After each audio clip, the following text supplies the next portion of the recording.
करते हैं कि टेक्सटाइल सेक्टर के लिए पीएलआई स्कीम के आवंटन में इजाफा हो सकता है।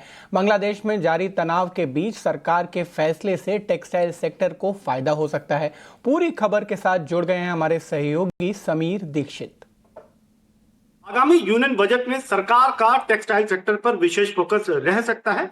सूत्रों की माने तो बजट में टेक्सटाइल सेक्टर के लिए ज्यादा बजटरी एलोकेशन से लेकर के पीएलआई स्कीम या फिर कुछ इंसेंटिव बेस्ड स्कीम का अनाउंसमेंट भी हम होता हुआ देख सकते हैं। सूत्रों की माने तो सबसे पहले बजटरी एलोकेशन जो टेक्सटाइल सेक्टर का रह सकता है वो इस बार इस वित्त वर्ष के लिए तकरीबन 15 से 20% ज्यादा रह सकता है। 2024-25 में टेक्सटाइल सेक्टर के लिए बजटरी एलोकेशन तकरीबन 4200 करोड़ रुपए का था, जबकि 2025-26 के लिए ये बजटरी एलोकेशन 15-20% बढ़ करके तकरीबन 5200 करोड़ रुपए के आसपास रह सकता है।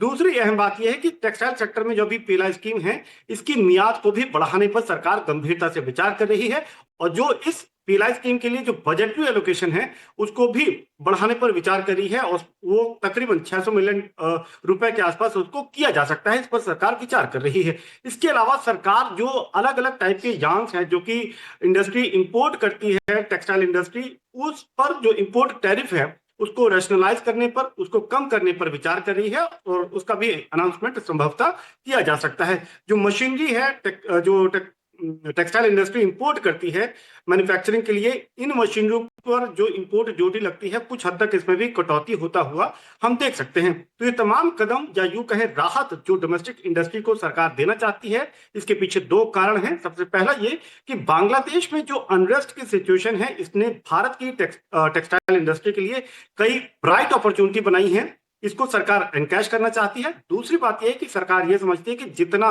ज्यादा वो टेक्सटाइल इंडस्ट्री को सपोर्ट करेगी उतना ज्यादा वो एम्प्लॉयमेंट के मसले पर भी कुछ हद तक कामयाबी पा सकती है, यानी कि ज्यादा से ज्यादा एम्प्लॉयमेंट जनरेशन वो कर पाएगी।